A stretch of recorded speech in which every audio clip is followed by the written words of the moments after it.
Good evening, everyone.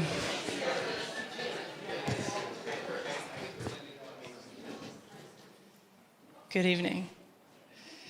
Welcome to Unmaking Segregation, Bold Stories of Crossing the Line and Sparking Change in a Divided City. My name is Michelle Mano, Interim Chief Diversity Officer, and I'm thrilled to see all of you in this room tonight and the many of you who I can't see but I know are watching on the live stream. Thank you for being here.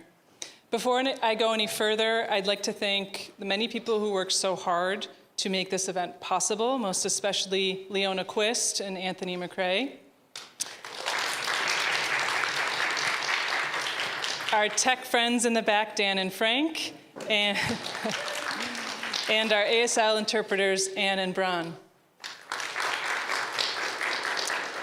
And thank you to our generous co-sponsors, Mary Patillo and Black Studies. Y'all are gonna be clapping a lot if you clap after every one of these names. Lincoln Killian in Sociology, Andy Papachristos and the Institute for Policy Research, Rob Brown in the Medill School of Journalism, Lisa Williams and Alumni Relations and Development, and Tab Wiggins and Student Affairs, Campus Inclusion and Community. When I reached out to these partners, I was confident that I would get positive responses, but I was not prepared for the speed and enthusiasm with which I got them. So I've learned that from now on, I'm going to start every email with, "We're inviting Tonika Johnson and Maria Krysan to Northwestern." Finally, I'd like to thank Tonika, Maria, Carolyn, and Leslie for being here with us tonight. We are honored that you made Northwestern an early stop on your book tour and are grateful for the opportunity to learn with and from you. If you don't already have your copy of Don't Go, which you might not because it's sold out instantly, we have flyers with a discount code from the publisher on your table, so please feel free to take one of those with you. And with that, let me formally introduce our panelists. Carolyn O'Boyle serves as an Associate Vice President, Illinois State Director for Trust for Public Land. She has been working in TPL's Chicago office for over 10 years, first as a consultant for arts and public programming, leading up to the opening of the 606, and then as the Chicago Program Director. In that capacity, O'Boyle served as a green and open space champion for the North Lawndale Community Coordinating Council's 2018 Quality of Life Plan that includes the restoration of the historic Sears Sunken Garden and the renovation of the WACA basketball court. Formed a partnership with the Friends of the Chicago River and the Greater Chicago Watershed Alliance to create the National Solutions Tool and established the Chicago Infrastructure Reuse Network. A lifelong Chicagoan currently residing in East Garfield Park, O'Boyle serves on the board of Free Street Theater and has spent a lifetime orbiting the edge of creative production, tossing in a photo here, a song there, and a tap dance when called for. It's been a while. O'Boyle has a Master of Arts in Teaching from Columbia College Chicago and a Bachelor of Science in Communication from Northwestern University.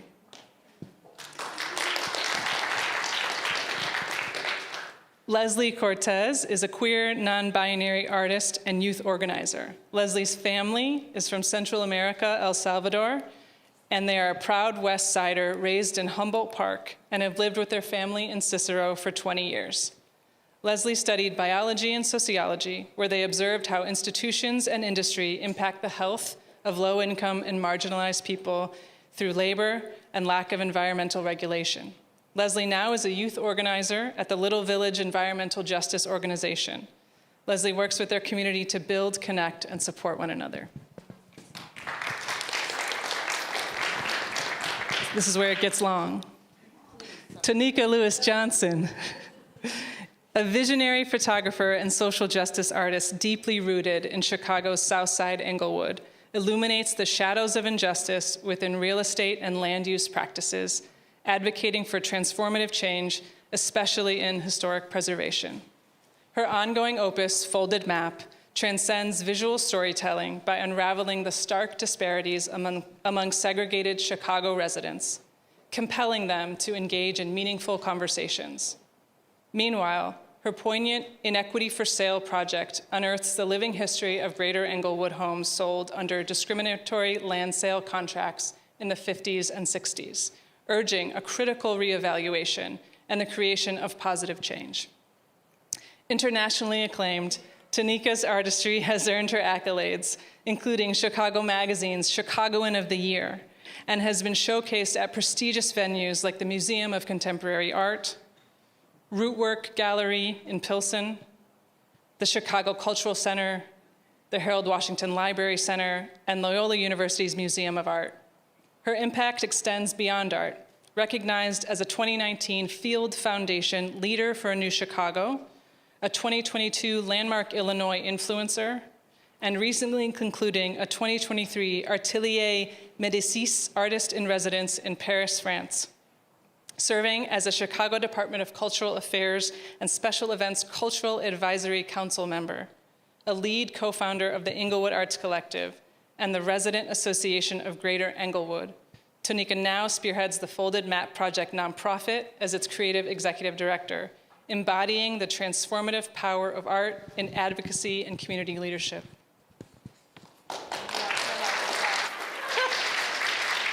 That's what happens when you write your own bio. It just, thank you for reading all of it. It is longer. That was the short version. Okay. And last but certainly not least, my friend, Maria Krysan, LAS Distinguished Professor of Sociology at the University of Illinois, Chicago, has spent decades teaching, researching, and writing about residential segregation and racial attitudes. Her 2017 award-winning book with Kyle Crowder, Cycle of Segregation, proposes an innovative framework for understanding the causes of racial residential segregation and has served as a springboard for her growing engaged work, especially that with Tonika Johnson. The co-authored book, Don't Go, Stories of Segregation and How to Disrupt, is one outcome of their collaboration. Krysan's writing has been published in conventional academic outlets as well as non-academic publications, The Hill Reporter, Crane's Chicago Business, Visible Magazine, Block Club Chicago, and she has been invited and/or cited in the media like WBEZ, Chicago Tribune, Chicago Sun-Times, City Lab. Should I keep going? Okay. New York Times, Washington Post, okay. She frequently presents her work outside of academia, sharing her expertise with and learning from her engagement with advocates, mayors, legislators, housing agencies, real estate agents, researchers, K-12 and college students, foundation staff, lawyers, library patrons, people like us, and so on. Please join me in welcoming our panelists.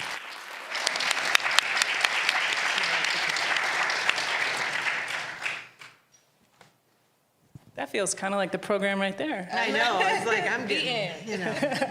Thanks for coming. So I'm actually going to kick us off. You have to hear more of me for just a little bit longer. I'm going to kick us off by reading the foreword to Don't Go as a way to sort of set the stage for our conversation.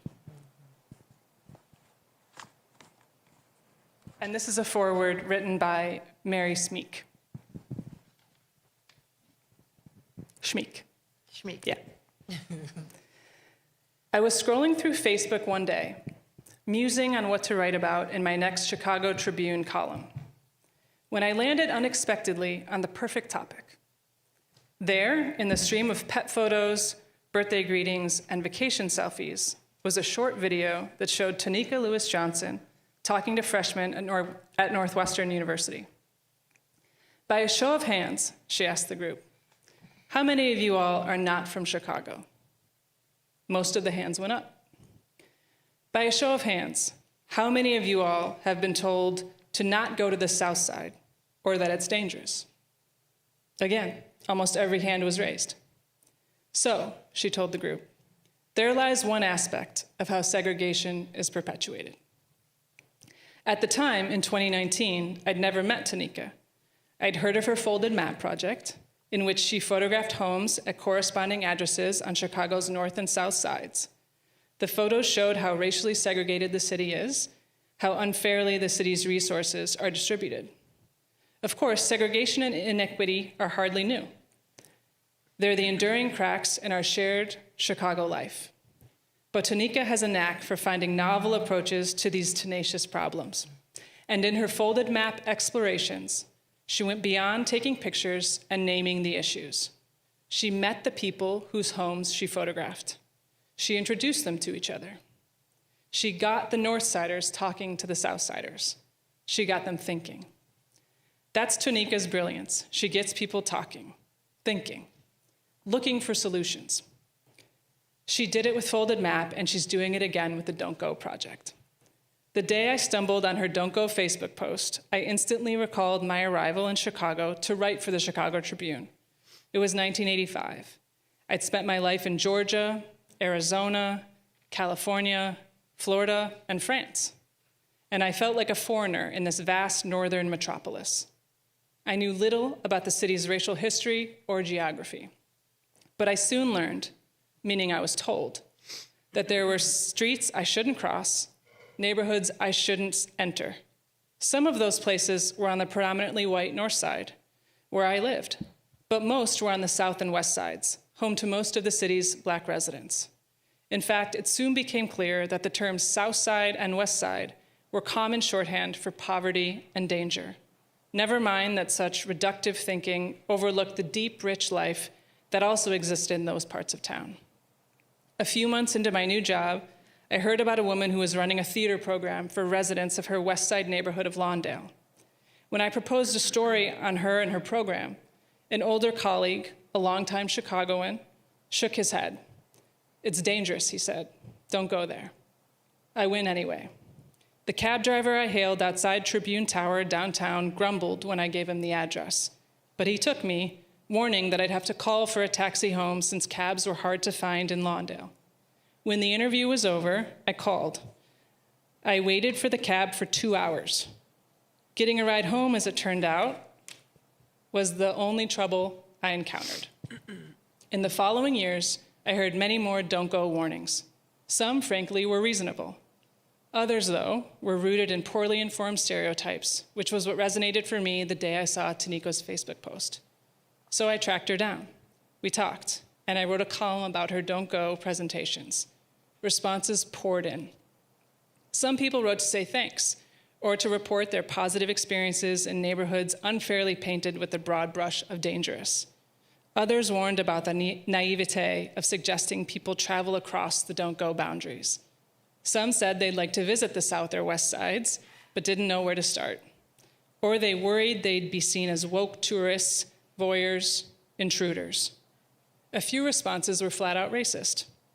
All of them together illuminated how complicated it is to change neighborhoods and minds.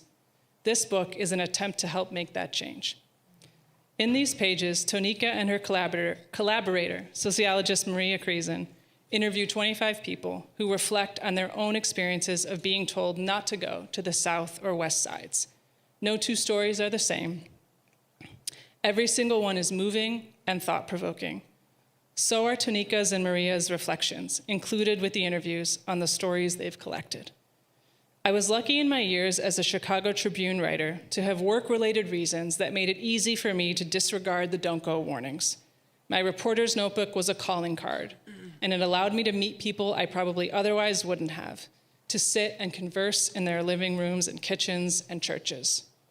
Those encounters taught me to see Chicago more fully and love it more deeply, a process that never ends. This book will help many people see Chicago more fully, and while solving the don't go problem isn't as simple as telling people go, Tonika's and Maria's work help us confront the myths and mindsets that make it harder for Chicago's very real problems to be solved. Don't go sends a message. Let yourself listen. Let yourself learn. Let yourself think about how you learned what you think you know, and then go somewhere that broadens your view of your city, your fellow citizens, and maybe yourself. So I would love for the two of you to elaborate on any part of that. Wow. This is my first time hearing it read aloud with the audience, so I'm still processing. Well, before I even share what that means, I want to also acknowledge someone in this room that really contributed to young Tonika having all of the experiences that would lead to me creating Folded Map and also this book. Mama Sherry, could you just raise your hand? Please give her a round of applause. I'm gonna explain who she is to me. Have you all ever had a best friend in childhood and then you meet their mom or their dad and then you're like, I would have been her friend too. That's what Mama Sherry was to me.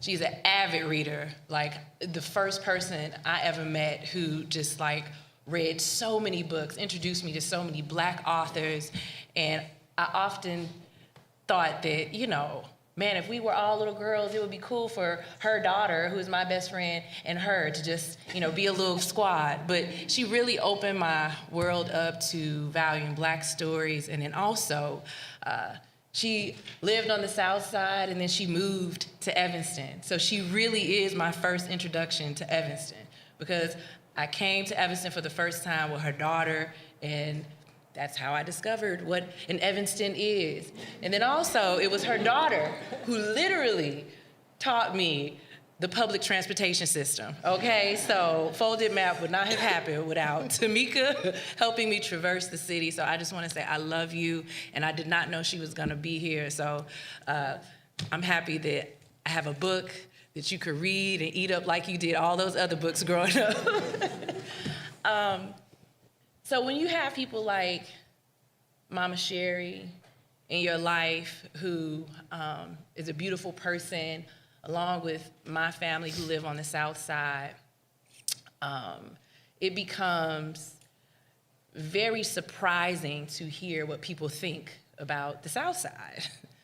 And so I'm just really honored to have this issue that has been following me my whole life, of defending my neighborhood, hearing how people viewed it, not only my neighborhood, but the South Side, and how sweeping those generalizations are and how offensive they are. This book gave not only Maria and I opportunity to, you know, do more together, but it gave me an opportunity to express how all of those things were hurtful growing up, hearing. And so for it to offer an opportunity for others to contribute how they've thought about these issues, how disrupting that advice impacted them, really makes me proud that we're able to offer Chicagoland area opportunity to really tackle this issue, because it is. And to hear it read out loud in front of you all for the first time, and then to, you know, for me to just give you this rambled answer, it's just, it means a lot to me, and this is a first. So excuse me if I don't have like a point I'm landing on, but this is literally the first time that we have such a large audience listening to the book, me hearing it read. So I'm just excited. It's really. powerful. Yeah. Yeah. Maria, what would you add when you hear, is this the first time you're hearing it read out loud? No, you read it out loud to yourself. In front of a big audience, Maria. Yes, In front- yes, What's for coming sure. up? What I think the thread I will just pick up on is how meaningful it is to me that we're here at Northwestern doing this, because as you heard in the foreword, that is part of the origin story of the whole book, was that it was a video clip that Tonika had taken while she gave a presentation to a room full of students, and to so now be back here with two of our panelists that didn't get, I don't think, lifted up in the bios, have a connection to Northwestern, and to have students in the audience who can hear from both Carolyn and Leslie, who have stories to share that resonate with what I want students and young people in Chicago to hear as an antidote to the pervasive "don't go" message that you get. Maria, I'm wondering if you would keep going a bit and read us a couple more pages of the beginning of the book. Yes, I will, but I'm going to move the microphone because I feel weird doing that. The one that's for me? Do you think it's on? See, I thought it's probably not turned I thought we on. were sharing it. I know. Like a little group. Exactly. You are co-authors. So what I'm going to read is what this book is about, and it was my answer to, we had a amazing creative writer work with us by the name of Mary Gustafson, and she kept saying to me, well, what is the book about? I'm like, I don't know what the book's about. I'm a sociologist. It's about segregation. You know, I had to break out of this academic writing mode that I was in, and I'm like, I don't know. But one morning I woke up mulling this over and going, fine, Mary, I'll write something. And so I wrote this, and people tell me it sounds like a poem, so I guess it's my first poem. It is a poem, Maria. It's a poem. There's a lot of Marys. This Mary Gustafson is different from Mary Schmeek, who you just heard from. There's a lot of Okay. What this book is about. It doesn't take a trained psychologist to diagnose the root cause of the don't go warning, fear. So yes, this is a book about fear.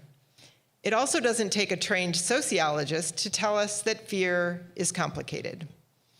But what happens when it's an artist who poses the question, an artist who is from a place people are told not to go, an artist who is all about making segregation personal and about taking a simple question and unpacking it to reveal the humanity and the larger story? This book is what happens when that artist teams up with a social psychologist to talk to regular people about what is a seemingly mundane bit of advice dispensed with great regularity. Not just in Chicago and its South Side, but in cities all over the country where there is segregation. And there's a lot of places like that. Don't go. This book is about fear, fear of being hurt, like shot or killed, it turns out, fear of being embarrassed, fear of being uncomfortable. It's about how this fear hurts people directly. When friends aren't allowed to come over and play, when stores and opportunities disappear, when people are prevented from connecting with each other. It's about who instills fear in others and you. And it's about who has the privilege of being afraid and the toll your fears have on others. This is also a book about the defaults. It's about the exaggerations and invisibility that are the stuff of defaults. It's about how the defaults hurt others and you. It's about being curious enough to unlearn the defaults. This is a book about conversations and connections, about the connections we miss because of segregation, about the conversations we don't have because we miss the connections, or because we're afraid, see above. About the conversations we do have that can nudge new connections, and about the people who are curious enough to have them. This is a book about being in the wrong place at the wrong time, and about putting ourselves in the right place. This is a book about how actions can change the default, break the barricades, expose and move past the fear. This is a book about the ripple effect of mundane warnings and the butterfly effect of little nudges. This is a book about apathy, sympathy, and empathy. This is a book about saviors, tourists, defenders, messengers, ambassadors, and accomplices.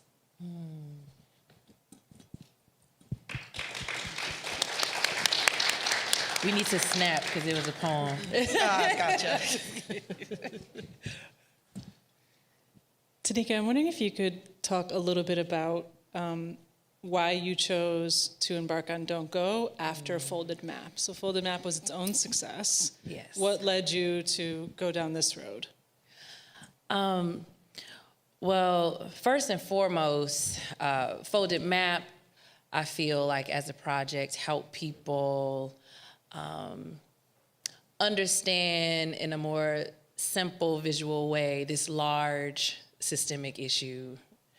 And I wanted Don't Go to help personalize that issue even more. So the Map twins, represent the personal realities of Chicagoans who live in racially and economically different neighborhoods. And although their conversations with each other was fascinating to me, I really wanted to extend that that impact, that gold part of Folded Map, which was the people. And it just became clear to me that the Don't Go narrative was the avenue to really extend that conversation, and specifically to just cut right at the heart of when we talk about neighborhoods and places, we all know you're talking about people. So let's just lift the veil and really dive into that. And then also, for me, Folded Map helped validate Southsiders' reality and experience, specifically Black Southsiders, because it wasn't just my experience traveling from the South Side to the North Side. That's a lot of Black people's experience. And I really wanted to find a way to have white Chicagoans contribute to this conversation in a way that could help push it forward, in a way that will allow us to learn, oh, what? The spirits, the spirits are with us. Powerful words, Tonika. Yes. Powerful words. To have them push the conversation forward in a way that I felt that their perspective is really valuable. Because as a Black Chicagoan, I don't know what conversations are had at the table of white families. I don't know. I had to grow up to learn this advice that was given. I didn't know it was given. And so I wanted to find out if people were willing to share and be vulnerable and honest about being given that advice and how long they took it, if they believed it, what happened when they went. And I just felt like Folded Map and my other projects, but really Don't Go, they're like different sides of the same coin. And to help empower people to feel like it doesn't have to be through protest or just voting. Like, these are the very real ways in which segregation and racism was perpetuated, and these are the exact ways that we can disrupt it by being honest and having these conversations. So that was the motivating factor. And then also my relationship with Maria, because I often say this, that, if it weren't for Maria, her expertise, her brilliance, and her persistence, this project would have just been sitting in my Google Drive folder, So this book and this project also represents what you can accomplish when you cross those racial lines, when you actually connect with people that you have a shared passion with, a personal interest in, a curiosity about. So, this is the kind of book that you can achieve when you disrupt segregation and establish a relationship like Maria and I. I think it's a perfect segue to turn to our storytellers. We're so lucky to have Carolyn and Leslie here, who are featured in the book. They each have their own chapter. And I'd love to have each of you read an excerpt of your chapters for us, what feels most interesting to share in this moment. And then I'll ask you, what compelled you to be a part of this? Can y'all hear me? Yes. Yeah? Okay. I'll start in here. After I aced the math placement test, I mingled with a group of Latinx students from the North Side. We had never met. And as soon as I said that I grew up in Humboldt Park and that I now lived in Cicero, I was categorized as an outsider, as a dangerous person from the hood. The students from the North Side told me their parents said my neighborhoods were dangerous, and that's why their families don't live out there. They said the news is always covering areas like mine. I didn't know this at the time, but my address told people how they should talk to me, about me, and at me. And I felt this power being created between Latina folks and people of color families who were able to travel to the United States the right way and who had a better social class. And for them, this translated into how much harder their parents worked to not live where my neighbors live, where it's a huge, predominantly Mexican neighborhood on the west or south side. And yeah, you'll have to read the rest for it. Sorry to leave you on a hook. And for me, and with what I shared, and being inspired by Tonika and the Folded Mat Project, it resonated deeply. Many of us on the west and south side, we watch our Chicago landscape transform. And we return home and we see disinvestment in our parks, our lack of green spaces, as we travel home from school, from work, etc. I felt seen and I felt heard. And I finally had a space to talk about this. Don't Go challenges us, and it gets us to break some myths. And it also challenges us to engage in conflict as connection. And to challenge us on white supremacy thinking of heroes and villains. We get to defend our neighbors across zip codes, and it feels like we get to struggle together because it is our fight. It's our collective fight to defend each other.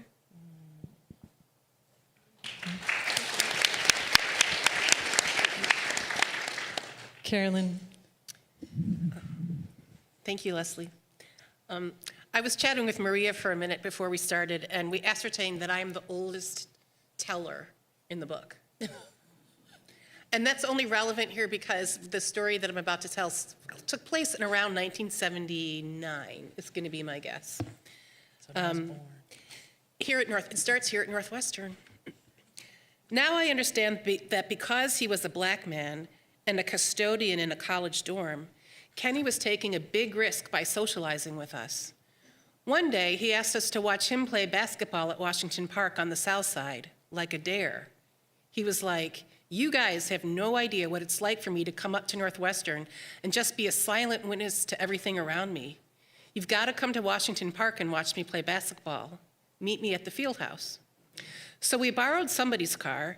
It's hard for me to remember how we did things without Google Maps and cell phones, but we did. And we followed a street map, that was the key, a street map to Washington Park. Then we drove in circles around the park trying to find the field house. At one point, a police officer pulled us over and said, "You are in the jaws of death here. Go home immediately." We told him we were there to see a basketball game, and we asked him for directions to the field house. He was like, "No, I'm not giving you directions. You two do not belong there." We asked him again, and he said, "No, you absolutely cannot go there." I don't really remember what happened after that, but we finally found the field house and went inside to watch the basketball game. This was probably the first time I was one of the only white people in an all-black space. And nobody killed me, nobody shot me, nobody even glared at me.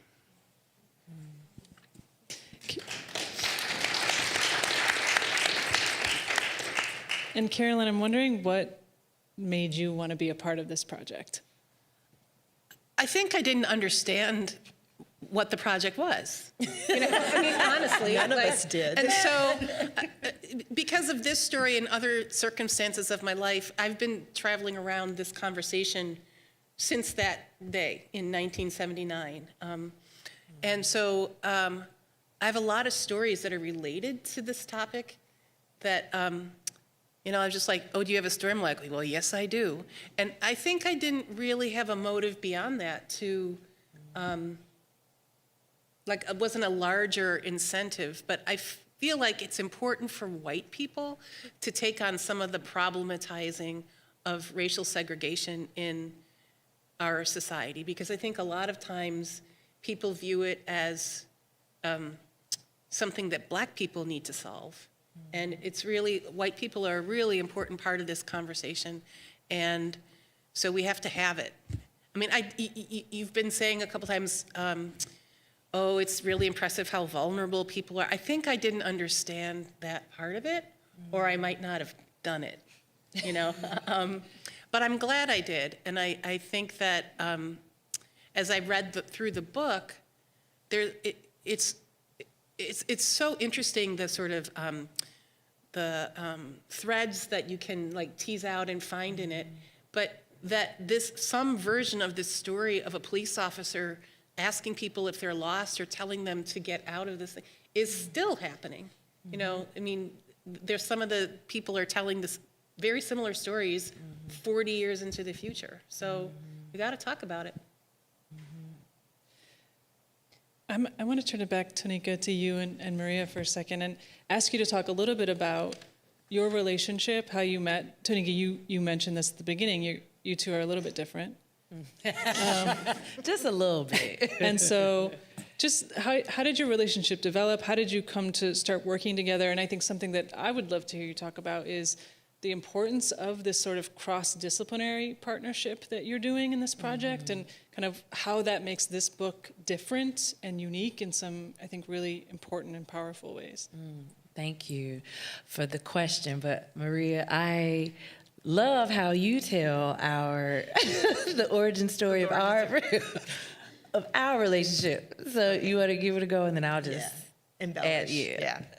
So the way that we met was I had a book come out that was mentioned in the bio, Cycle of Segregation, very conventional, well, I mean, you know, extra cool, but conventional academic book, 350 pages long, footnotes, all the stuff that you have to have in an academic book. And but I've always been committed to trying to get out into the world, not beyond the academic world. And so I had done a little bit of media work around it and, you know, try to get my name out there. And I think that's probably why I was on a Rolodex of a Tribune journalist who was writing a story about Tonika's about to be debuted folded map project at Loyola University Museum of Art. So a journalist one day called me. I was standing in my office on my cell phone, and I get this call. I'm so-and-so, and I'm like, oh yeah, what index of dissimilarity number am I going to have to pull out to talk about segregation to this journalist? So I thought that it was going to be something like that. He said, have you heard of the Folded Map Project? I was like, no. He told me the short version of the description of it, and I just like froze in the middle of my office and thought, oh my God, it's brilliant. It's like taking all of the arguments in my book in an art exhibit, and it's way more accessible than the 350-page book that I wrote that nobody will read. I'm actually lying. There are people in this room that I know have read this book, so I'm going to take that back. At least three of us have read that book. Dial it back a little bit, but so I said something to the guy. I don't remember what I said to the journalist. And then the article came out, and I was quoted in it. I don't know that I said anything very smart, but there it was. Then about a month later, I got another call from another journalist. This one was writing for a magazine, so the article's longer. It has a different feel. I knew what I was talking about. I answered the questions, said something I knew. Yes, I have heard of that thing. The article came out. It was lovely. I think the format, I'm sure my quote was, no, not the lovely part. The lovely part was the treatment of the subject. And at that point I said, okay, I'm stalking this woman in the media. Let me use my pretty basic search skills online and see if I can find out who this person is, and maybe, I don't know what I'll do with it once I find it. So I Googled and discovered at the time that she was raising money for taking her exhibit and turning it into a website. So I thought, maybe if I give her a little money, she'll thank me, and then I can say, hi, you're welcome. So I did, and she did, and we did, and then I spent the next several months trying to figure out how I could. We met, we had brunch, we hit it off, and I thought, how can I help do this? Like, she didn't need my help. Like, she's amazing, but how can I like play in her playground? So I spent a while trying to figure that out, and we did some things together, like the action kit that you all have in your hands. You have in your hands now. But when this opportunity came up, when she gave me the password to the Gmail account, foldedmapthoughts@gmail.com, that these two people saw and emailed their stories to, when she gave me the password to that, and I opened it up, and within like, I don't know, a couple of weeks of making the call, as a sociologist who begs, bribes, and pleads with people to answer surveys, and I open an inbox and there's like 70 stories that just people from all over are sending. I was like, okay, I think I figured out where I can get involved. So yeah, how we got to this point was the action kit that you all are looking at right now. That's the second version of the original action kit, and that was one of the projects we immediately started working on together because as I was doing presentations about folded map, knowing, always having this, don't go project kind of in my head, or just a question, I knew that a way to get to it and helping people disrupt it would be, giving them errands to run in a racially and economically different neighborhood. And I wanted to expand that idea, but, being a creative, doing folded map, wanting to do other projects, I just could not, get the time together, the organization together. So Maria stepped in, the playground she talked about. I was like, well, here, this is what we could do. And with her help, we were able to get a beautiful original version of that action kit completed, and our creation of that led to the City of Chicago's Equity Office reaching out to us to want to make the action kit for all Chicagoans. So the action kit that you all have now is really a representation of kind of, the beauty of our relationship. We're both nerds in very different ways, but we're both nerds. We are fascinated with helping people understand segregation, but also how it affects all of us. Much like she was saying, that it isn't just an issue for Black and brown neighborhoods. And I think our book helps people understand the many lessons and the ways in which white people have felt that their lives have been expanded and opened up, and that they've learned a lot when they actually do visit the neighborhoods they have been told to not go to. So for me as a creative, sometimes it's hard to accept the fact that, a project or things that you're working on probably doesn't fit the medium in which you operate in. I have never written a book, okay? I wrote poems back in the 90s, okay? But I've never written a book. I always wanted to, but... and now you have. Now I do, and now it's such a special one, too. So I really love to remind people that this is the kind of thing that segregation prevents all of us from being able to do with others. And so I just love this being a reminder that you can work and create amazing things with people who look like you, but there is something special about, finding kindred in people who don't look like you. And I think artists and creatives, and Maria, she is a creative, even though she's trying to act like she's not, that we have a cheat code, because when you have a shared passion, you are naturally interested in people who have that same passion. And so this is the world artists operate all the time. That's why, the arts world is really diverse, because if you have a camera and I have a camera, we're gonna be talking. I wanna know, when did you start taking photos? And so this really applied to the work that we did for Don't Go. Yeah, if either one of you would have tried to write this book on your own, well, you wouldn't have written it. Oh, it wouldn't have been done. And Maria's would have been longer and maybe a little bit more boring, but very interesting. But also very smart. I invited that one. I opened myself up to that. No, I really do. I think that's like one of the most powerful things about this book. It really is like I read it in one sitting. It's so creative, but there is the kind of analysis and insight pieces to it. It's this really special collaboration that I just, you don't see really. So thank you for talking about that. I actually want to talk about the title a little bit. Well, actually, I want to talk about language. title of the book, of course, is called Don't Go, which, as we've talked about, becomes a sort of proxy warning, right, for anybody who's visiting or thinking about living on South or West Sides. Carolyn, you mentioned in your chapter being called an urban pioneer.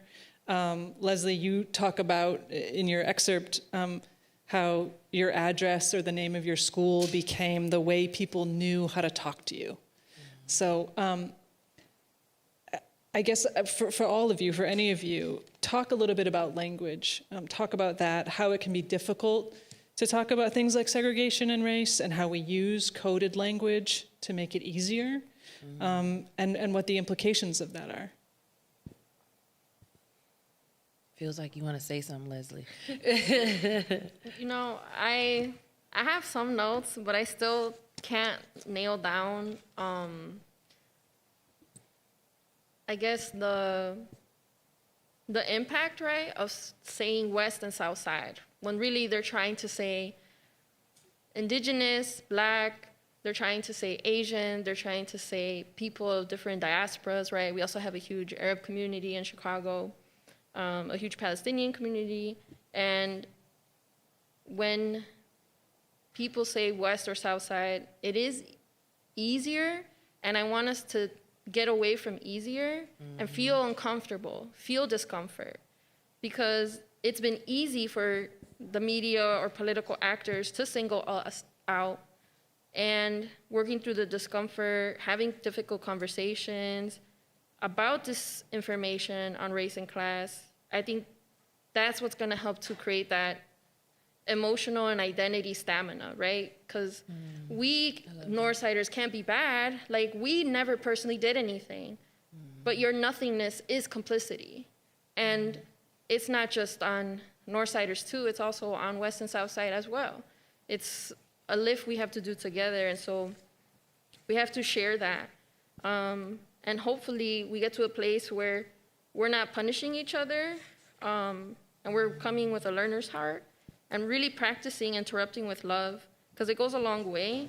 And we don't have to wait for the hurt, for the impact. We don't have to wait for xenophobia, racism, anti-Blackness. We don't have to we don't have to wait until harm has happened. We can invite colleagues and friends and professors to do things differently. And we've been led to not see each other through history. We need Black history. We need Indigenous history at every level, not just for young people, right? We always hear, we need to start young, and it's like, that's important too. And also, a lot of the people that we've got to meet on the Don't Go project has been so fruitful, because it is people of varying ages, and learning doesn't stop, right? Like, just because you leave the school grounds, it doesn't mean it stops happening.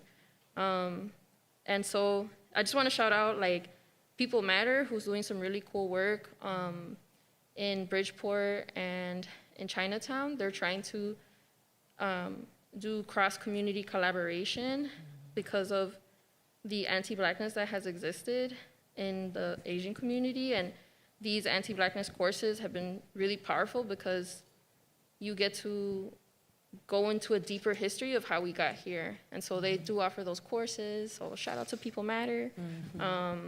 And also to Don't Go, because then we get to talk about it in a conversational way.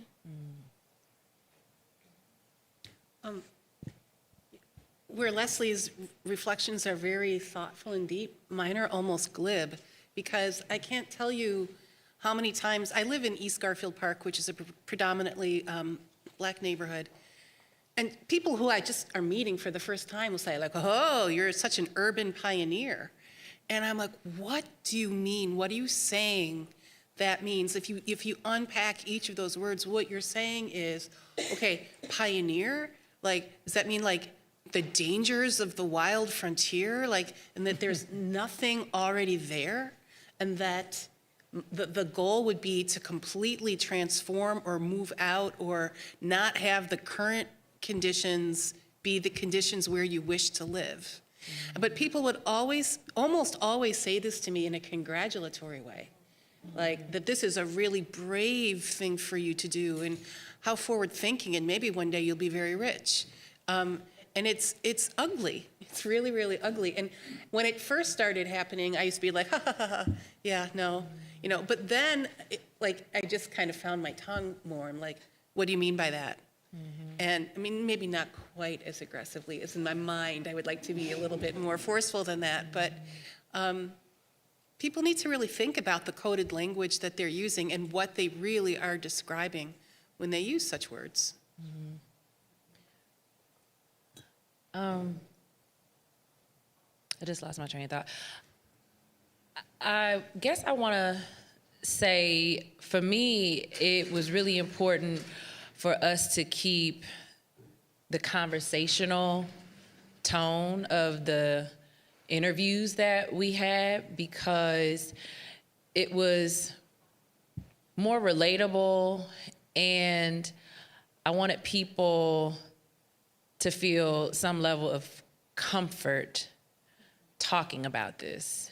You know, this is not a new conversation, but it is legitimizing the conversation to make it a bit more normal.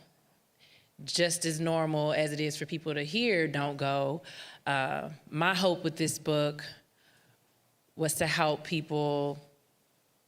them feel validated in pushing back, giving the book as a resource for people who give the advice, don't go.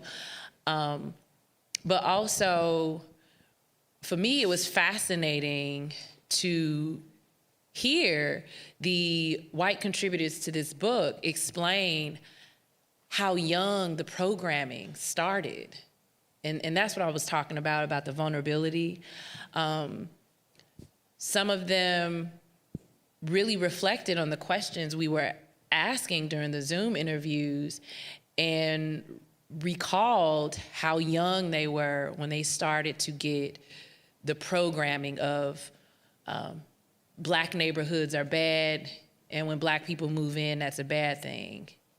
And for me, as a person who, you know, grew up and still lives on the South Side, and not only the South Side, but the neighborhood that is the poster child of everything wrong, I found that fascinating, because I was like, oh, if you know how young it starts and you hear it from the people who are working to grow out of that programming, it really does help you identify solutions, quite frankly. And so the honesty and the transparency and the way, the safe space that we created for them to just talk, I wanted that to come through in the book. And Maria did such an excellent job at, you know, keeping the tone and the vibe of the book so accessible. And that was a goal of hers as well. So yes, it was very important, the language and helping people even get comfortable with saying white, Black, Asian, Latino. And if you get corrected on saying Latino, just deal with it. That's part of learning. You have to learn how to get corrected. Because it's crazy how sometimes when you're talking about race and segregation, people really don't even want to say Black, white, like they don't. And Maria and I joked about that all the time. It's like giving people permission. Like, no, we can't talk about this if you just don't say these things and really create the space to do that. Permission to call it what it is and to make Yes. mistakes in the telling, right? And I imagine that creating that space in those interviews for people to feel like they could bring their authentic stories to you and not be judged, right, was really important. And that's a skill of interviewing, that the way you two talk about not wanting to initially interview people together, but then I think circumstance just made it so you did, and that actually turned out to be, well, we won't know for sure, but probably better, right, than if you were interviewing people individually. And I just want to add one more thing, is for me, the interviews and the book is an entryway for all of us to shift the blame. You know, there's a lot of pushback, critical race theory, all of those things. We don't want to make young white children feel guilty. To me, this book helps all of us shift the blame to historic racism and segregation. We were all taught these things. we were all programmed to believe this about Black neighborhoods. And so I feel like this book is a way to kind of get us all on the same side. Like, yes, you've been programmed to think one way, which has made you have these generalizations. Black people in these neighborhoods have been programmed to also believe that to some extent about their own neighborhoods. And let's all just get on the same side and blame the larger system that made us all think this way instead of just the battle back and forth. And one way to do that is to change behaviors. And you can't change them if you don't talk about them. Oh, do you want to add anything, Maria, on that? Sure. Two things. Tonika talks a lot about how she was hearing white people say stuff on these interviews. I don't know that we said this out loud, but both of us together on Zoom interviewed all of our storytellers. And if you're a trained social scientist, you would be told never to do that, because you would be told to interview someone that looks like you so that when you're talking about the topic of race, they will be more honest with you. So it was a real risk going into it, but then it was a pandemic, all the rules are out the window. So we did Zoom interviews and we did them together. And as I tell people, I realized everyone would have been really disappointed, including the two people right here, if I had showed up to do the interview. Like, where's the star, please? It's the artist that we are doing this for, not some rando academic. But I wanted to say two things about language, and just, I don't even know that this is completely about language, but I think both Tonika and I remember Leslie's interview so well. I'm pretty sure we were both crying at some point during the interview. And I think whereas Tonika was hearing white people say stuff that she's never heard them say, I was like, yeah, I've heard this before because I've spent a career listening to white people talk about race. So for me, that wasn't where the sort of personal story impact came in for me. It did, and Caroline's story still makes me laugh and cry and weep. So hers also did it too. But Leslie's story, I think for someone who had recently started to focus on what it means to have people have perceptions about communities, my work was like understanding demographically what that means. If I have a perception of a community, will I or won't I ever even think about going to live there? And what Leslie's story did for me was hearing someone voice so poignantly and heartbreakingly about what it means to be from the neighborhood that people are told not to go to, and how that makes, and I think the thing that struck me so much, it's like people are less curious about me when they find out where I'm from. And that just, I don't think you can hear that and not have your heart break, right? Because I had been a sociologist studying about how the schools are different and how the stores are different and healthcare and jobs and all those kinds of things that are structural that sociologists think about, and how that impacts in so many ways your life and what comes of it. But to hear someone talk about the impact of what it means when people hear where you're from and on a personal level was just really life-changing for me. And I think differently about how when I even ask my classroom full of students where they're from. And I didn't ever before this conversation think about what it means if you're from somewhere that you have been treated differently because you're told that's where you're from. So just wanted to say that. I think that has something to do with language. And then I won't read from Jenny's story, but Jenny's story in the book, so this is like a little ad for the book, is really about, it opens with an anecdote that I talked about where someone basically came up to me and said, I had just done a book talk about my book, Cycle of Segregation, and it's really about how your social networks, your lived experiences, and the media shape where you end up living in terms of, and a parent of a our kids were on the swim team together. She came up to me, I went to your book thing yesterday. It was so amazing. The very next day I had a coworker come up to me and say, where should I live? And she was like, what do I tell them? And I looked at her and I'm like, I don't know. I didn't even ever really think about this. I mean, I don't know how to think about this. And interviewing Jenny in our book gave me so much great ideas and language about how to talk about places in ways that aren't, oh, that's a good place and that's a bad place. And she thinks so thoughtfully and has thought for years about the language that she used. So I recommend that chapter to you, along with all the other chapters. Yeah. So Hi, Jen. all of you were kind of talking about this in this last response, but I want to lean into it a little bit more because for me, it's like the thing that I'm still thinking about after reading the book, which is the feelings. You know, I think that's the most powerful part of this book. Every single story, you have the tellers talking about, so of course being vulnerable, telling the story, but often talking about things like deep discomfort, fear, guilt, shame, anger and frustration, sadness. I mean, give me the emotions wheel. They're all in there. And I just want to know about that. Like, I want to know, Carolyn and Leslie, from your perspective, what did it feel like to be telling these stories and having those things come up for you? Was it cathartic in any way for you to tell the stories and to be hearing these stories, right? Tonika, Maria, and your side of it.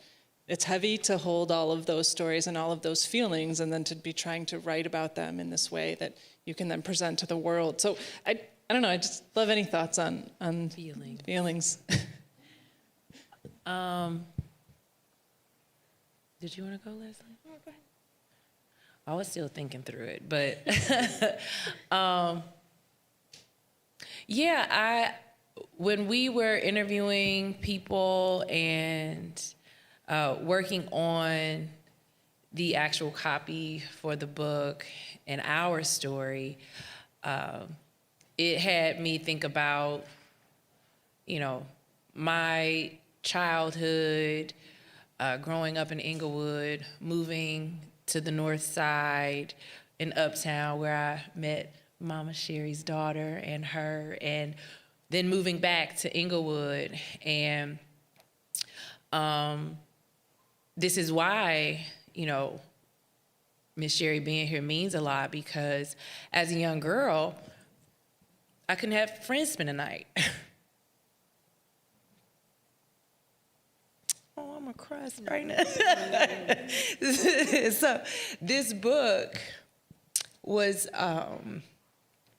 my way, well, not my way, but this book allowed me to be able to share that reflection. Mama Sherry and her daughter, Tonika, they were, that was the only friend at the time that came to my Inglewood home. And prior to Tonika coming, I never invited anybody. I learned to never invite anybody. So I never really got to have a sleepover as a little girl because parents would tell their, you know, children no because of where I lived. And of course, the first few times it happened, I didn't know what it was about. I had to get older to realize, oh, because my neighborhood, this is, you know, why I can't have friends over. So I got used to going to my friend's house. And so this was also very vulnerable for me because I got used to not having to think about that. Like, who thinks about their, you know, feelings getting hurt as a little girl just because of this issue? But this book gave me a chance to share it. And it's something that I wasn't able to share in Folded Map or Inequity for Sale or, you know, my other projects that deal with like housing discrimination and segregation. This was a real deeply personal aspect of systemic segregation and racism that hearing the storytellers share allowed me to open up as an artist and give, you know, a little bit of my personal life as to what led me to ultimately create something like Folded Map. Being hurt like that as a little girl contributed to it. Sorry, I didn't mean to make y'all feel. I'm an artist, so I always get emotional. We can bounce back with a joke or something. Crying is welcome. Crying is welcome. I appreciate you, Tonika, for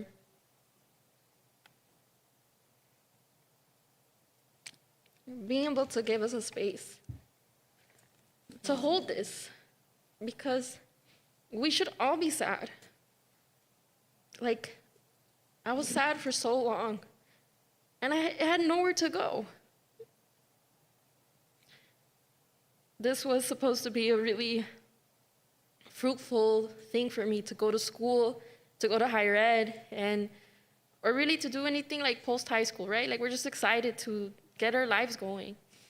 And being at a university and hearing what people thought about our neighborhoods, it was so hurtful and alienating. My college friends and I still cry about it till this day. And it's one of the big reasons I even reconsidered higher ed, right? Like doing graduate school or anything beyond, because I was just like, is this for me? Like, this isn't my space. I don't know how I feel about it. And being able to have this sadness and this anger to go into this book, it made me realize I'm not alone. It shared that pain. And that's the way it should be. We should share our pain. We should carry it together. Because I don't want young people to feel othered. I don't want them to be looked over or weeded out. You know, I think about all of the young, like me and my classmates, my former classmates, we think about how this is an experience that a lot of young people in Chicago, they're gonna feel this when they move around neighborhoods, whether it's their training programs, whether it's school, and it's a maddening experience to defend your neighborhood. And so I'm so thankful for this book, and I'm so thankful for all of the people who are doing a counter narrative. Don't Go as a counter narrative. The Tribe Chicago, if you don't follow them, please follow them. They're doing really beautiful work on countering the narrative of Black Chicago. Southside Weekly, Sister Independiente, they're real powerful people doing amazing things, and we're doing it together. And so I'm thankful to both of you so much, because for a long time it didn't have a home, and now I feel like it does. Thank you, Leslie. Thank you. Well, I don't know if I want to. Don't cry now. I'm the one who brought the tissues. I know. Thank you. But somewhere in the book it talks about who has the privilege to be afraid. And so what Leslie is describing makes me feel deeply sad, because the questions that she encountered, I mean, it's funny, when I was a freshman at Northwestern, I felt so othered here, even though I'm a white person, but like, I don't know what Northwestern is like much today, but when I was there, there's a lot of very, very, very wealthy people. Is it still the case? Are you one of the wealthy ones, or are you not? He's like, yeah, we're here. And I grew up in a predominantly white suburb where Italians were the minority, and the sort of bad people that you should stay away from. But I remember this very clearly. Northwestern is the only school I applied to. I applied to it because Frank Galati and people like that used to come to my high school, and I'm like, I'm going to go to Northwestern, and I'm going to be an actress, and it's going to be really good. And I applied, and I got in, and my mom was just like, oh, Carolyn, I don't know if you're going to fit in there, because there's a lot of rich people that go there. I'm like, oh, Mom, people are people. What difference does it make how much money people has? And I have to say, that's the one thing I remember my mom telling me that she was really right about. Because the friend who I reference in my story, she and I became friends because we were so different from many of the other kids there. But that story pales in comparison to what you experienced, Leslie. And I think that what I think about when I, again, it's sort of the long arc of things, how sad and how angry it makes me that this is still something that needs to get untangled, and is still something that is happening, and we just need to do better, you know? And there was one other train, but it left the station. So that happens. Leave it there. Maybe it'll circle back in.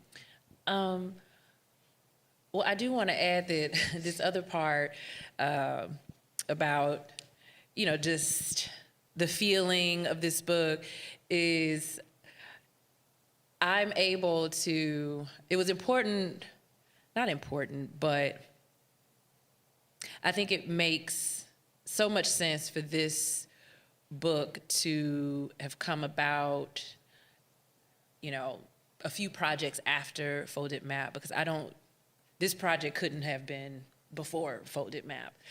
And for me, that's why I have, the tattoo Inglewood on me.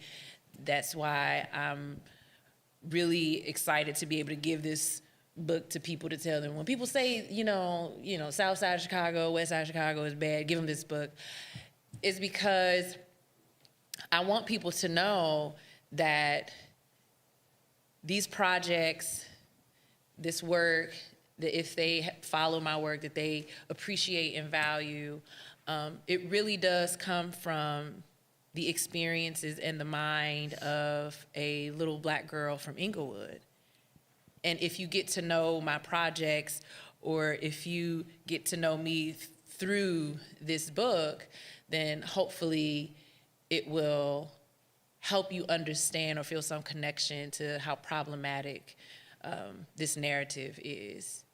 And for me, the arc for me is being so happy now that the neighborhood, being from the neighborhood that people get told to never go to, now my work invites people to Inglewood to learn about the history of how Black neighborhoods in Chicago got treated. And I'm really excited to be able to include this book in my body of work. So I think the feelings for me are what this book is about. And I think it's about being able to lift up the stories of what this, people don't even think about it as being a problematic thing to say it's a bad neighborhood. It doesn't even occur to people. And I think this lifts up the feelings of sadness, anger, disappointment, frustration that people experience, but the feelings also in here are feelings of, that you hear from white storytellers, are the feelings of embarrassment.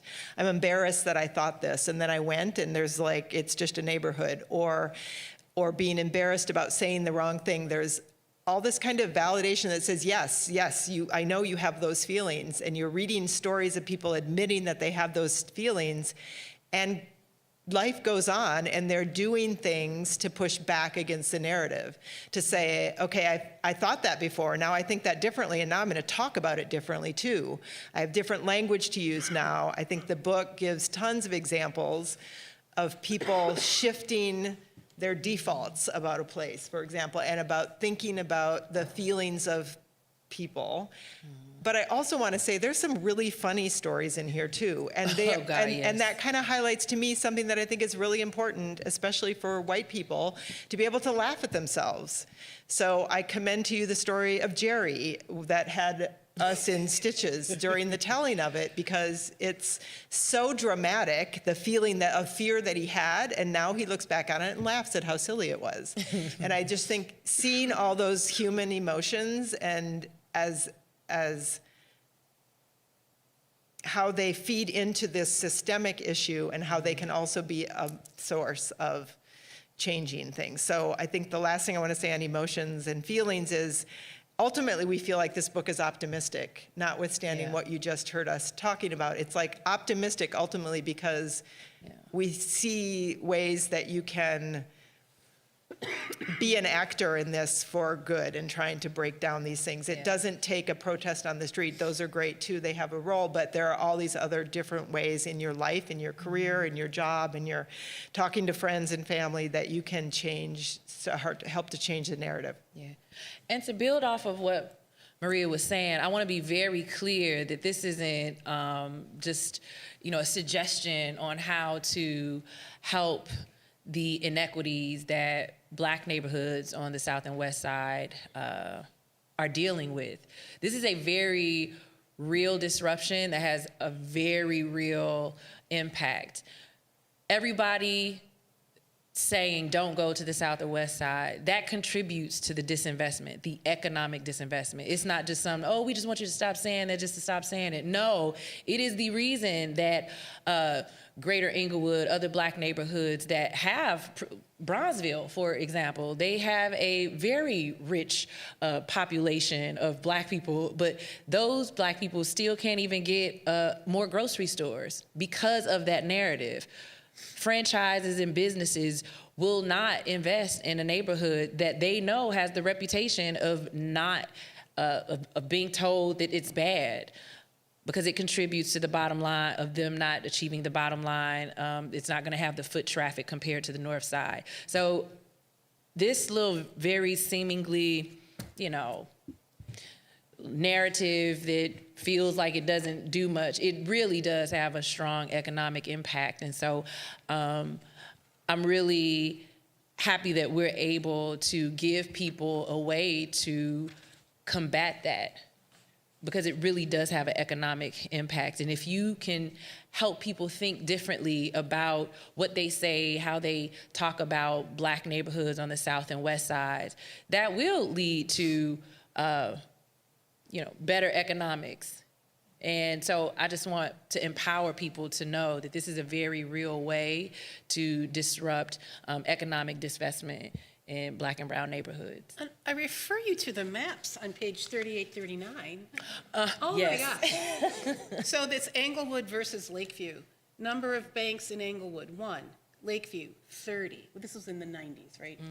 I can't remember when this was supposed to be. No, that's now. Oh, this is now. This is now. I'm not going to read all of them, but this is another one that I thought was interesting. Number of restaurants in Englewood. Guess. 14. Number of restaurants in Lakeview.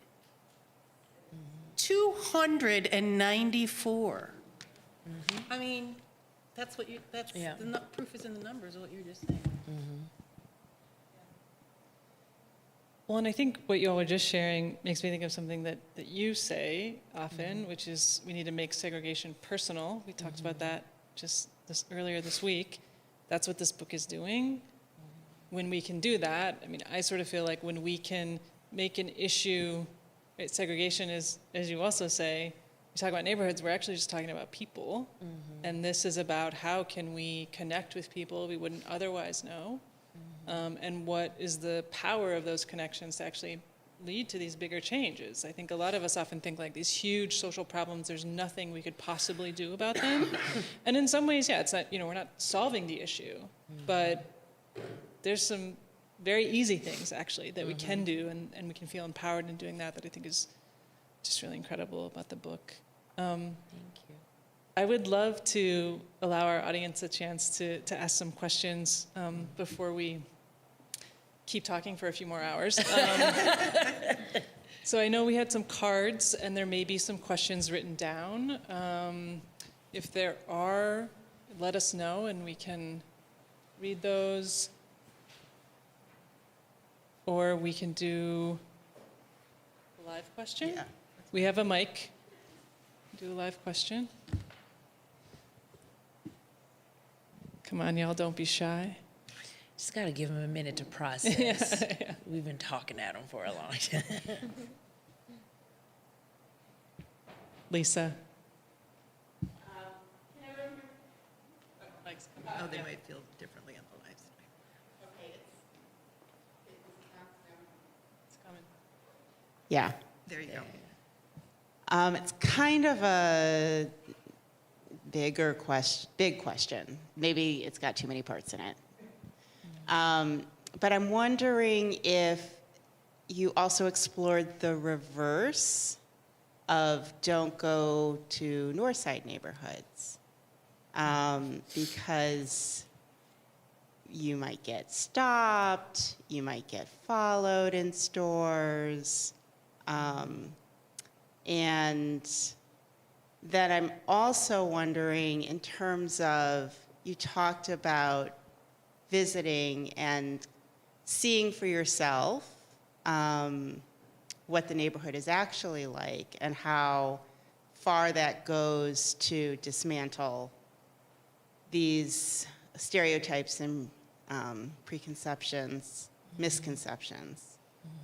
But if that also, for that reverse situation, well, first of all, before I get to that part, is there more that needs, what else can help dismantle those barriers? Or what is it, maybe you can speak more about what is it in the visiting, or how do you get, how deep do you go in the visiting instead of just, set a toe in, or, and then also for that reverse situation, how to dismantle it when that dynamic is different. Yeah, thank you for asking that. And I think a lot of the answers are in the book. But more importantly, I did a project before this that Maria and I joked about that was the flip side of this other project called Belonging, where I interviewed Black and Latino youth who live all over Chicago, not just the South or West Side. Like, they grew up on the North Side, South and West Side. And I interviewed them about places where they have been made to feel like they don't belong. And just like you mentioned, the neighborhoods that they talked about were on the North Side, and if I were to include my story growing up, we were told not to go to Bridgeport after a certain time. So some of the stories, and I think it might be Tiana, but we do have people who grew up in Black and brown neighborhoods in this book telling their stories, and they make reference to that reversal. But I definitely do have a project called Belonging that talks about that. But all of these stories in here kind of give insight into, I think, what you're getting at.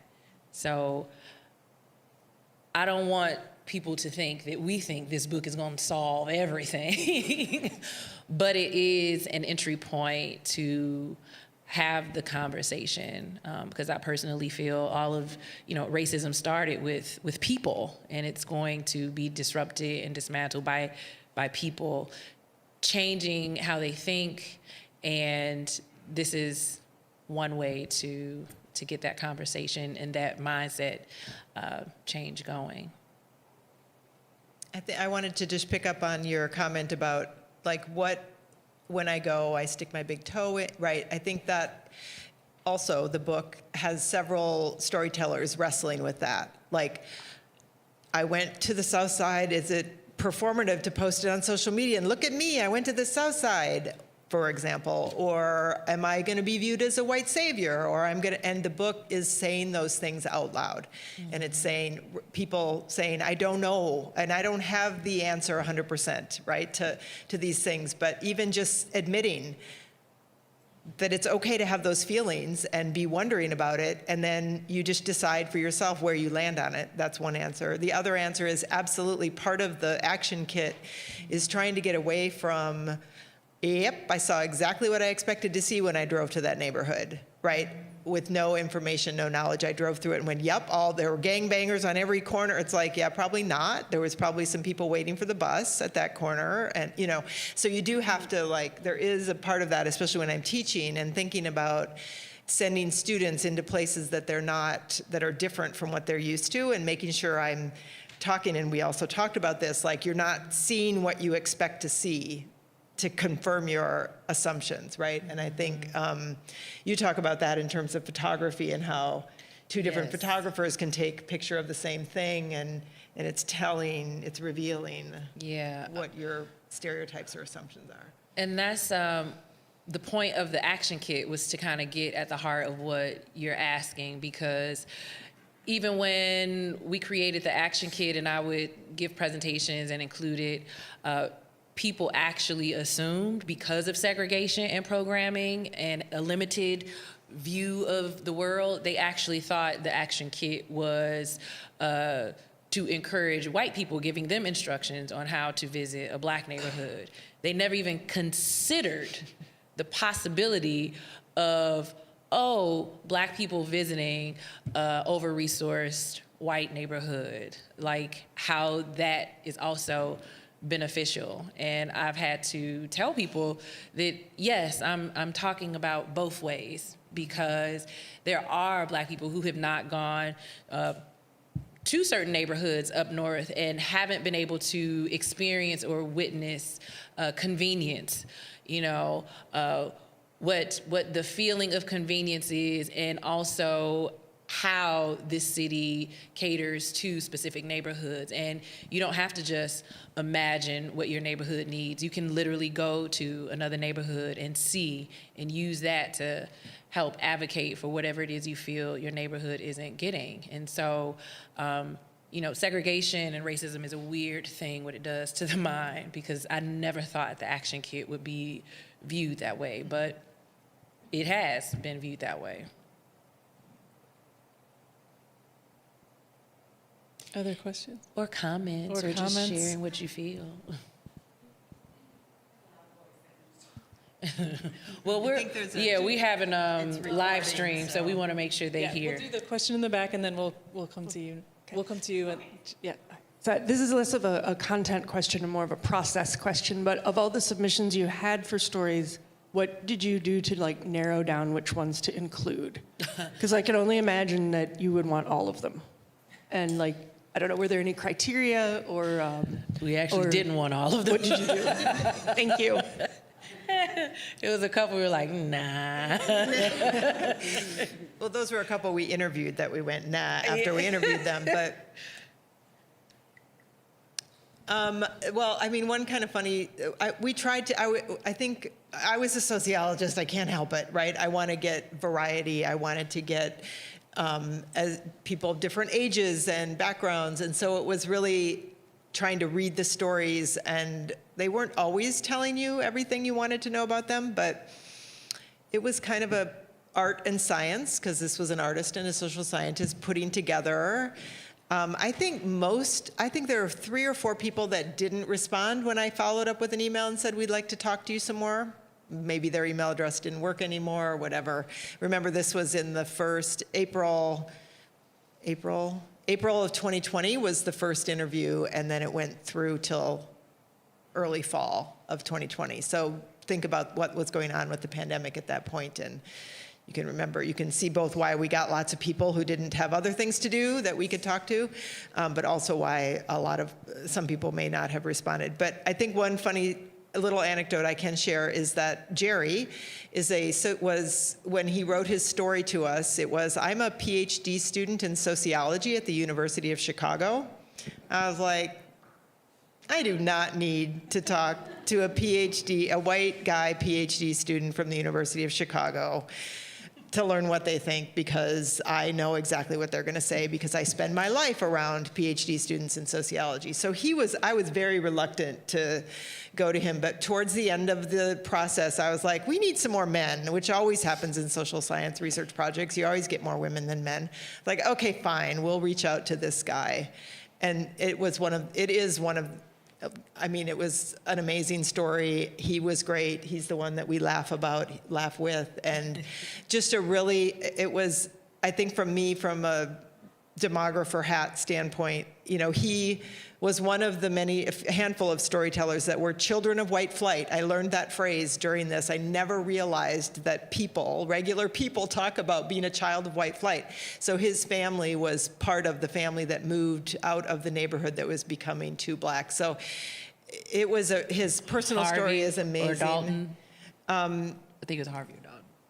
Just wanted to give Dalton, a little reference. Yes, and then he ended up in Dyer, Indiana. Yeah. So anyway, that's a little sidebar funny story about the process. That was art and science of picking who we interviewed. I'm sure that others of the 40 that we didn't interview would have probably gone with us, but by then we're like, okay, we're done. We got to stop collecting data. Yeah, and I think one storyteller, Tiana, her story captures a few different perspectives that we knew we had to have her story in. One, she's from Inglewood and she went to IIT, and that's where she was told to not go to the neighborhood surrounding the campus, which obviously included the neighborhood she was from. And she was with her mother. So it was really important to include that story. Yeah. Well, maybe there'll be a Don't Go 2, and you can include those 40 other stories. Question here. Okay, I kind of have a similar experience, but different. So I'm South Asian, and I grew up poor to middle class, but that wasn't the norm in the South Asian community. So kind of like you, Leslie, like I would talk about it, like, or if I would tell other South Asian friends or family where I lived, they're like, what do you mean you live there? You know, it was a lot of horrible comments. And that was within my own community. Like, so that was actually really hurtful, to be honest. But I never knew how to handle it. And to this day, I don't talk about it with like other South Asians, because even my friends that were South Asian grew up very wealthy. And I was probably one of the only few, if not the only one, that didn't. So I felt always out of place, never kind of included in the conversation, or like they all went off to college because their parents could afford it. I didn't, I had loans and they didn't. So it was just very different. So I was wondering if either of you, Tonika and Leslie, maybe more so, if you ever experienced that within your own communities and how you handled that. Don't talk about family issues outside. No, just kidding. No, I've been, raised as a family. Being from Greater Inglewood, I will say yes, I have definitely dealt with that. How Inglewood residents talk about their own neighborhood, or, the very ways in which we wear it as a badge of honor. I'm from this neighborhood, I don't take this, or, stuff like that. So it is definitely a conversation that I've had with friends, with other people who think their lived experience represents everybody in Greater Inglewood. I always mention, which is why it was important for me to co-found Inglewood Arts Collective, because that's a group of 10 Inglewood artists who grew up being creative weirdos in Inglewood, and we were very aware growing up that people, not only in the neighborhood, but outside of the neighborhood, didn't think our kind of story or lived experience was as pervasive as it is. And so, we created our collective to help push back not only on the outside narrative, but the narrative inside the community that, oh no, we don't have weirdo artists. Yes, you do. You have a lot of them. You have a lot of young black kids who are into anime. You have a lot of young black kids who are into photography or engineering and tech. And so helping our own community expand the way in which it sees itself is very much a part of the mission of Inglewood Arts Collective.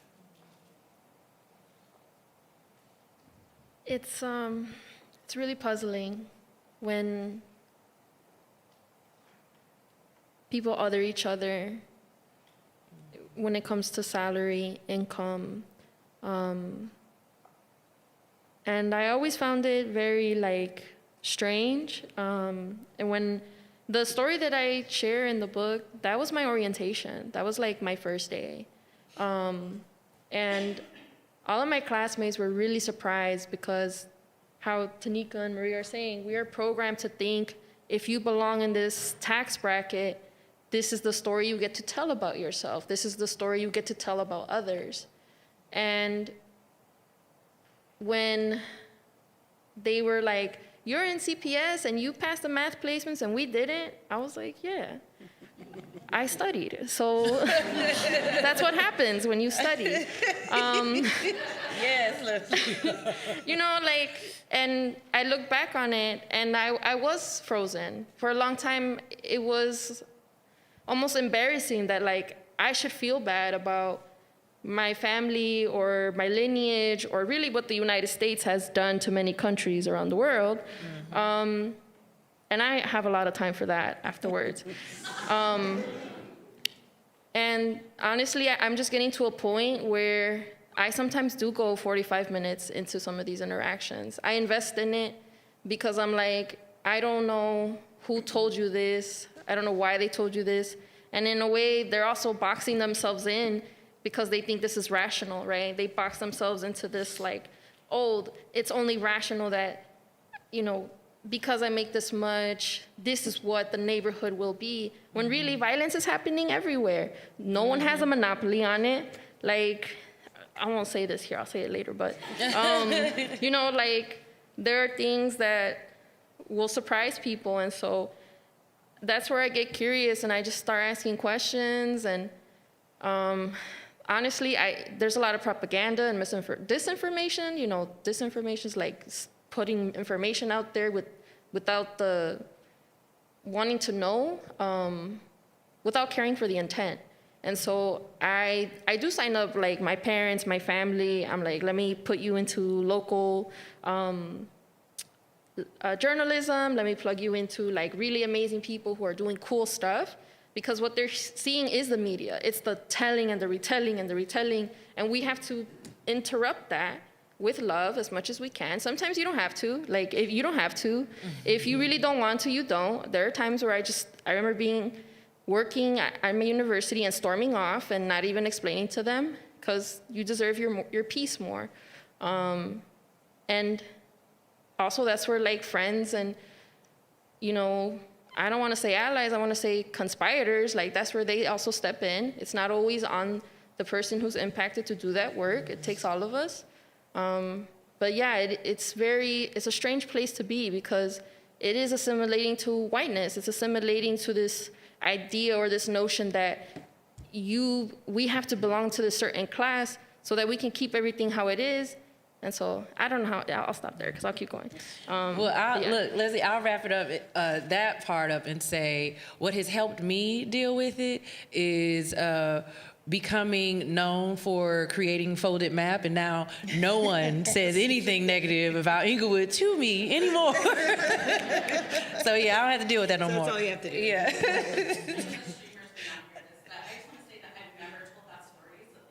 Oh, well, thank you. Wow. I actually think that's a really lovely place for us to end. Y'all, please get the book, read the book, get it from the library, however you acquire the book. As I hope you can tell from our panel today, it's incredibly moving, it's beautifully written, there's great photos, especially of these two as children, which is just very cute. So highly recommend, and thank you, Tonika, Maria, Leslie, Carolyn. Again, coming back to Northwestern for many of you in different ways, and kind of beginning this next journey here. We feel so honored that you came to spend your evening with us, and thank all of you for coming, for watching online. We really appreciate it. Thank you. Thank you.